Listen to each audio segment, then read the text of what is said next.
So Andrea, I saw your tweets on Friday. What's your reaction to the province's decision to not respect our urban boundary? Well, it's a really concerning situation. We all know that we have growth pressures that could be very, very expensive now. What we want is properly planned and sustainable growth. So we are going to have to really have a hard look at the implications. It could be pretty problematic, not only financially, but environmentally as well.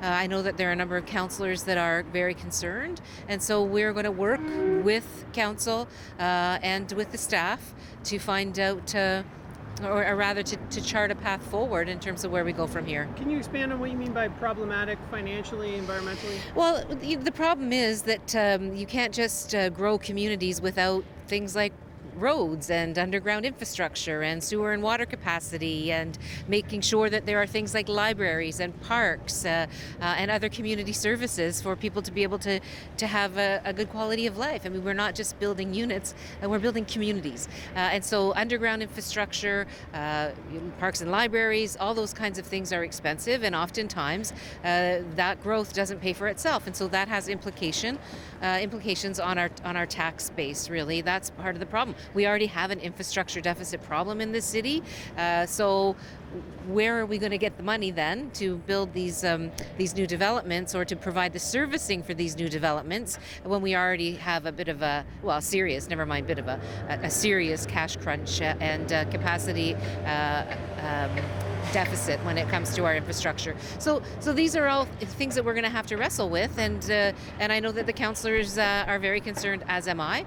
So we'll be hearing from the staff closer to the end of the month in terms of their analysis and what are the pathways forward.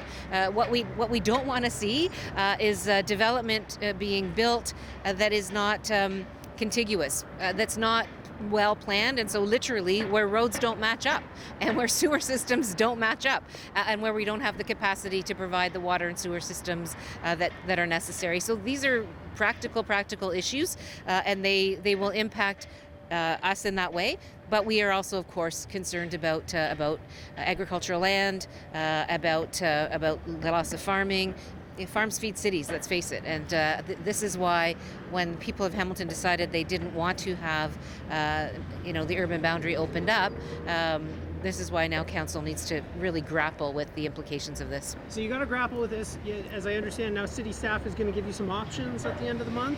What we are going to do is get the analysis from the staff. The staff is going to provide the analysis of the implications of all of this, and then council will have to make some decisions as to where we go from here. And what are you going to do? Because this was a big issue that you campaigned on. You're going to be a champion for maintaining the urban boundary. How are you going to be a champion for maintaining the urban boundary? Well, again, I think it's being a champion for the city of Hamilton. That's what it's all about. How do we continue to grow a city responsibly? How do we deal with the pressures that we have in terms of housing, while still making sure that people have good quality of life here in our city?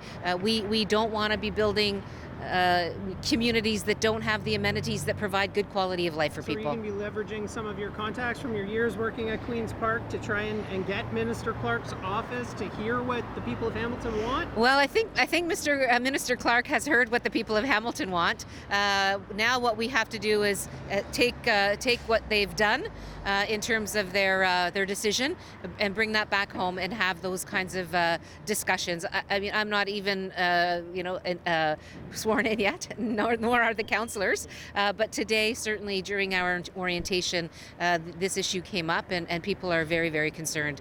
So we will be sworn in next week. We'll be having that staff report, and the point of having those conversations is so that council can speak with one voice, and that's what we need to do. Is your intention, though, to push back on this? Well, again, I'm gonna give the council the respect that they deserve, so that everybody has the information that we need. The last thing we want is start to divide council at the very beginning. Let's have a respectful process where we all have the information. I suspect that there will be a vigorous discussion, and hopefully we'll be able to find some solutions, including some of the ones that you're talking about. But a big part of what I talked about in my campaign was about collaboration. and I take that very seriously as mayor-elect. I don't want to be bigfooting councillors, taking things off in a direction that I really don't have the authority to do. The mayor speaks on behalf of council, but the decisions come from council. Now, the way that the mayor can take the decision that council's made and run with it, those are things that will come at that point in time, but I'm not going to run ahead of council because it's disrespectful. Because you're perceiving that there'll be councillors who aren't against this, even though it seems, certainly just from a day of us talking to people in Hamilton, that this is, an affront to democracy was what I was told by several. Well, there's no doubt that there's a concern about the provincial government making a decision completely the opposite of what the city has already decided. So that's problematic. We do know that many people in Hamilton are very concerned about this, as are many councillors. But it does require us to have the conversation as a council, and we are going to have that conversation with the benefit of the analysis. And the analysis is all the things I talked about. So the analysis will include issues around what this means for environmentally sensitive areas, what it means for farmland, what it means for costs, infrastructure, planning processes, timelines, what it could do in terms of impact on the taxes, because as we know, people are really concerned about where our tax rate is now as well. So this is going to impact a lot of things, and we have to have that conversation. So analysis, speak with council, and then decide whether you guys push it back against this or accept it. Well, no, I don't think it's that so much. I think it's definitely having a strategy on where we go next. And so I believe that the council has raised, a number of individual councillors have raised the concerns. I have similar concerns, of course, but we do know that we are the creatures of the province. And so we have to figure out what is the best path forward for Hamiltonians. Okay. And you personally, I know you were against the urban boundary during the campaign. Do you still feel that way? Oh, absolutely. I've not changed my position at all. I have not changed my position at all. As I said, we have a lot to grapple with. The implications are significant, which is why many Hamiltonians were on the same page. But the council needs to speak in one voice. So there will, who knows whether there will be disagreements or not. At the end of the day, though, council will make a decision, and then we'll do the work. Thanks so much for your time. Really My pleasure. it.